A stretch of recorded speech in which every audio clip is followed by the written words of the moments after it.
Watch this video with me. Okay, who initiated the first kiss? Who apologizes first after a fight? Who is the funny one? Who is more romantic? Wait. Who is the most patient?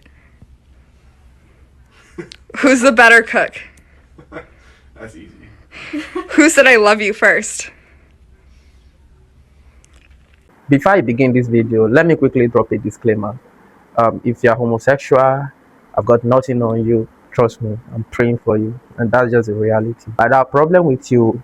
I only have problem with the system that has refused to help you. In 1980, the American Psychiatric Association labeled transgenderism, homosexualism, everything all together were all labeled under psychiatric conditions. In 1990, it was affirmed, and in 1994, the WHO, that's the World Health Organization themselves, came to group it under psychiatric conditions. After that moment, there were uproars everywhere. Activists were all angry, influencers, people were just screaming. These are just few limited people who actually identify as homosexual or transgender at the time. The intensity of the pressure was increasing drastically. I start to actually understand the logic behind their assertion. This is what they are trying to imply. For instance, as I am now, I wake up tomorrow and I identify as probably Dangote, or I just wake up tomorrow and say, I want to identify as the Elon Musk of Africa.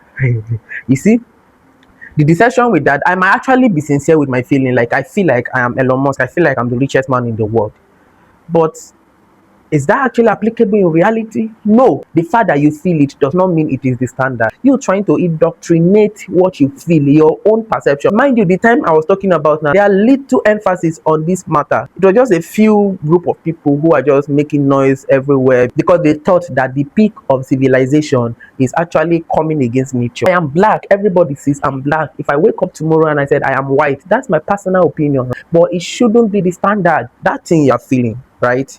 I can bet it with you that most people feel it too. It might not be in your own context. For instance, I think every adult would have wake up one day and start having this sexual urge. I have it too. I'm human, right? So what I now do with the sexual urge will now determine how I will be labeled. To some, they acted on their sexual urge, which is actually normal, it's natural. But because of the manner to which they acted on it, they were labeled as rapists. Why some were labeled as pedophile, and still the same urge, a married couples acted on it and it is legal. Same thing but different implication. That you feel stupid does not mean you are actually stupid, right? But the moment you begin to act stupid, you become stupid, because in all honesty, some feelings are valid, but the moment you want to act on it, they become invalid. That is why real men don't act on their feelings. Now back to our discussion. WHO and the American Psychiatric Association, they already labeled this and sealed it in 1994. Now fast forward to 2010, the American Psychiatric Association, who once labeled